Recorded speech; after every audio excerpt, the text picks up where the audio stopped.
Oi pessoal, nossa aula de histologia de hoje nós vamos começar a falar sobre o tecido epitelial. A gente lembra, né, que nós já conversamos sobre os 4 tipos básicos de tecidos que compõem o corpo humano: epitelial, conjuntivo, muscular e nervoso. Então a histologia estuda basicamente esses tipos de tecidos. Então lembrando que o tecido é um conjunto de células, né, com uma função específica. Então são várias células reunidas com funções determinadas, com funções específicas. Bom, quando eu falo tecido epitelial, acho que todo mundo pensa na pele, né? Porque a palavra, né, epitelial lembra aí pele. Mas a gente não pode esquecer que a pele é um órgão, né? Então, um órgão é um conjunto de tecidos. Então, a pele tem aí outros tipos de tecidos que não somente tecido epitelial. Então, não pode esquecer que a pele é um órgão, que a pele não é um tecido. Ela é formada por por vários tipos de tecidos, tá? Falando de tecido epitelial, a gente pode destacar algumas funções desse tecido epitelial. Quais são as principais funções dele? Revestimento. Esse revestimento pode ser um revestimento externo, aí sim eu posso pensar nesse revestimento da pele. Ele pode ser um revestimento interno, então órgãos internos também possuem tecido epitelial. Então esse revestimento, ele dá uma proteção para o órgão, né? Esse revestimento protege, de certa maneira, esse órgão. Então, tecido epitelial de revestimento interno ou externo, tá? Absorção de moléculas. Tecido epitelial ajuda na absorção de moléculas. Um exemplo clássico são os nossos intestinos, né? Eles têm vilosidades, microvilosidades, né? Lembram os dedinhos, né, por exemplo, das nossas mãos. Então, essas vilosidades, né, seriam essas ondinhas que eu tenho aqui nos dedos. Então, lógico que não está aqui, né, nos dedos em si, mas essa vilosidade é só uma maneira, uma analogia para você poder entender que isso está lá nos nossos intestinos.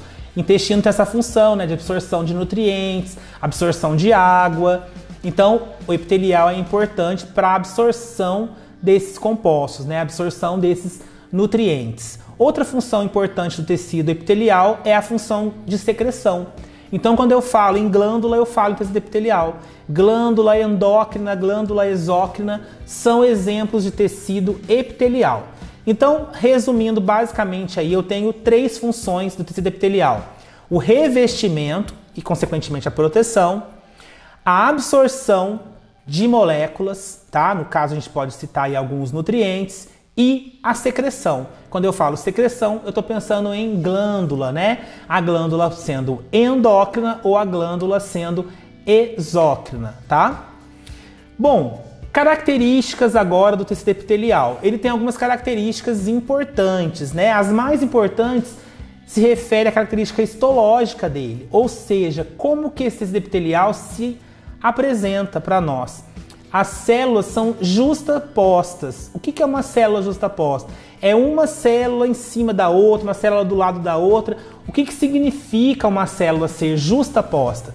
Significa que as células estão bem unidas, estão bem próximas umas das outras, tá? Então significa que o tecido epitelial tem pouca matriz extracelular, ou seja, quando eu vejo epitelial, eu vejo célula de epitelial, célula atrás de célula, célula em cima de célula. Eu tenho pouca substância que não seja célula. Por quê? Porque ele tem ausência de interstícios. Interstícios são espaços, né, entre as células. Então ele não tem isso. Ele tem, se tiver muito pouco, as células estão bem unidas. Então eu falo que as células são justapostas. É uma característica histológica muito importante para tecido epitelial. Células justapostas com pouca matriz extracelular, pouca substância que não é célula nesse conjunto de tecidos, tá? Outra característica importante é a alta taxa mitótica, ou seja, né, a divisão celular, a proliferação celular. Quando a gente pensa em célula epitelial, vamos pensar no nosso intestino. Ah, teve uma diarreia, vai ter, né? Vão ser perdidas células nessa diarreia. Mas logo essa flora intestinal, ela é o quê? Reconstituída. né? Então novas células vão se formar, assim como as células da pele, né, que é um órgão.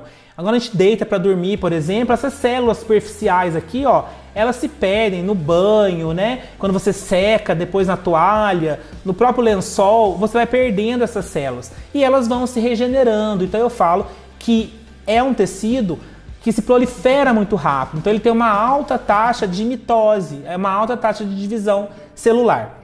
Outra característica é que o tecido epitelial é avascular. O que significa? Ele não tem vascularização, ele não possui vasos sanguíneos. Quando eu posso entender isso melhor é quando a gente faz unha, por exemplo, né? Quem está acostumado a fazer as unhas, tirar as cutículas, ou mesmo quem come unha, né? Tira a pelinha que fica aí em volta da unha, você vê que não sangra, só se você for muito a fundo, né? Mas não sangra, por quê? Apesar de ser uma camada muito fininha, ela não tem vasos sanguíneos. Então por isso que essa pele não sangra. Quando sangra é que já atingiu o tecido conjuntivo. Então, pelo epitelial ser avascular, ele precisa do conjuntivo apoiado a ele. Então, quando a gente for ver as lâminas, a gente vai ver assim, que eu tenho o epitelial e abaixo dele eu já tenho o conjuntivo. Porque o conjuntivo está ligado ao sangue, né? Ao tecido sanguíneo. Então, esse tecido conjuntivo, ele manda nutrientes para o nosso tecido epitelial, ele manda nutrientes, ele manda oxigênio. Então a oxigenação desse tecido, para esse tecido epitelial se manter vivo, ela vem lá do tecido conjuntivo, através de um processo chamado de difusão. Então é um transporte de substâncias, né? Transporta moléculas de oxigênio para que o tecido epitelial possa se manter vivo. Então, características dele, né? Retomando, células justapostas, uma do lado da outra, uma pertinho da outra, uma em cima da outra, bem unidas, né? Com pouca matriz extracelular, grande taxa mitótica, alta taxa de proliferação de células, né? Então as células se regeneram e também a questão da característica dele ser avascular. Então, não possui vasos sanguíneos. A nutrição desse tecido é feita pelo tecido conjuntivo. Agora a gente vai falar um pouco da classificação do tecido epitelial. A classificação dele ela pode ser a partir do formato e a partir do número de camadas. Quando eu falo de formato, eu estou pensando na forma que essas células, na morfologia que essas células vão ter. Então, em relação ao formato, eu posso classificar o tecido epitelial em tecido epitelial pavimentoso, cúbico e cilíndrico. O pavimentoso são células achatadas. Elas lembram pavimentos, né? Pisos mesmo, chão, tá? Pavimentos. As células são fininhas, são achatadas. O formato cúbico, a célula tem esse formato de cubo, que é um formato, pensa naquele cubo mágico, né? Tem aquele formato meio quadrado. Então, aquilo ali é um tipo de célula cúbica, uma analogia com uma célula de tecido epitelial cúbico, tá? O formato é um formato de cubo. As cilíndricas também pode ser chamada de prismáticas. Cilíndricas, gente, pensa num cilindro, esses cilindros de extintor de incêndio, por exemplo, tá?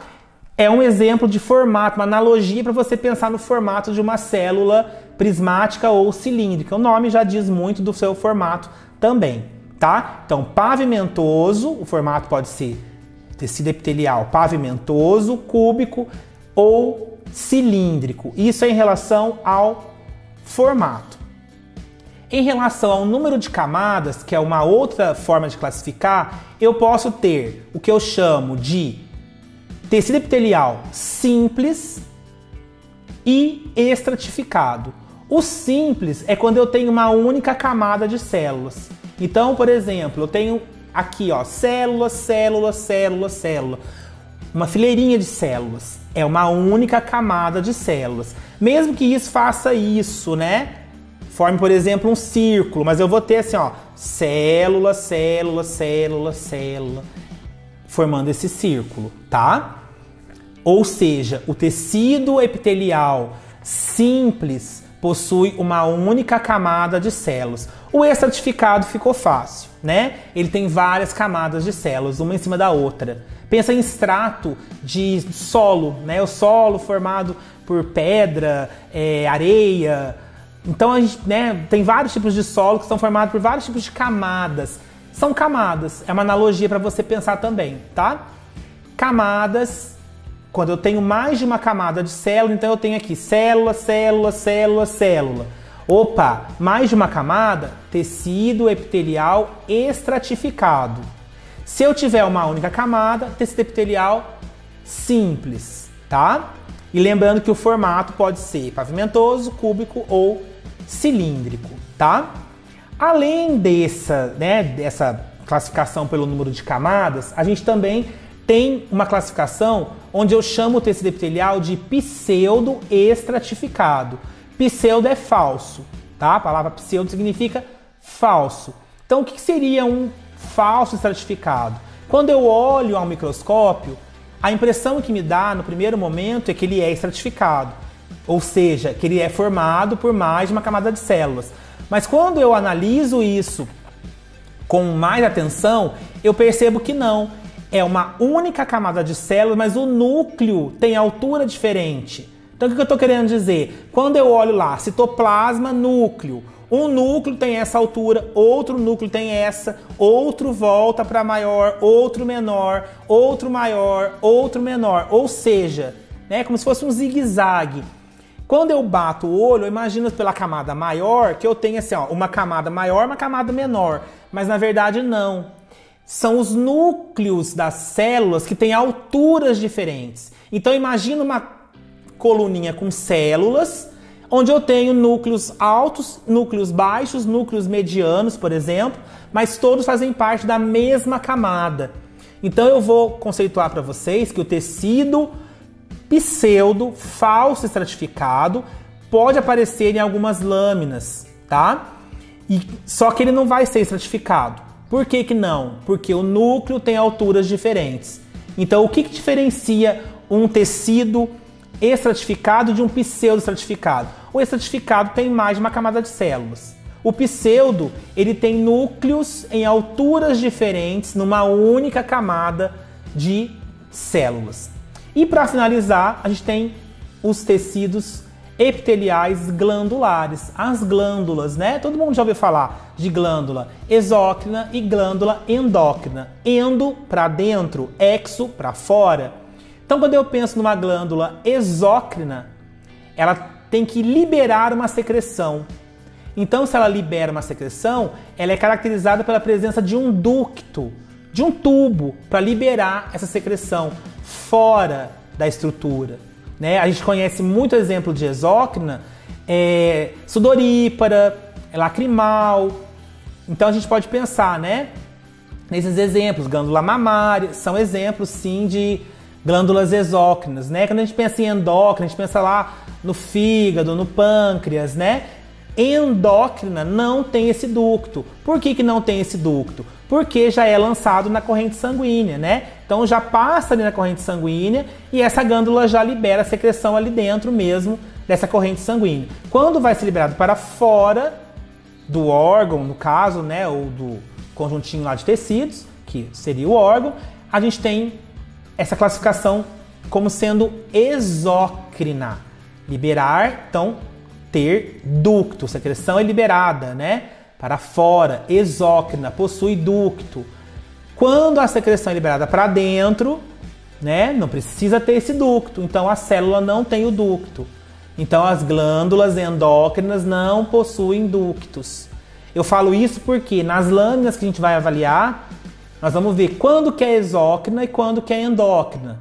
Ah, tem o ducto, não tem o ducto. Isso vai ajudar a gente a pensar um pouco nessas estruturas glandulares. Então, endo para dentro não tem ducto, exo para fora tem que ter o ducto para ter a liberação, ok? Um beijo para todo mundo e a gente se vê.